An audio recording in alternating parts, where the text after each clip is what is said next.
एक हरे रंग का तोता हर सुबह खेतों के पास उड़कर मीठा गाना गाता था। वहीं एक मुर्गी रहती थी जो मेहनत से रोज अपने बच्चों के लिए दाना चुगती थी। एक दिन तेज हवा चली और तोते का छोटा घोंसला नीचे गिर गया। वह घबरा गया।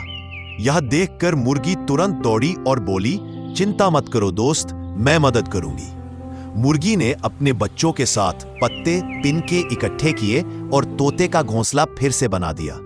तोता बहुत खुश हुआ और बोला, तुमने सच्ची दोस्ती निभाई है। उस दिन से तोता रोज मुर्गी और उसके बच्चों के लिए मीठा गाना गाने लगा। दोनों ने समझ लिया कि दूसरों की मदद करना ही असली दोस्ती है।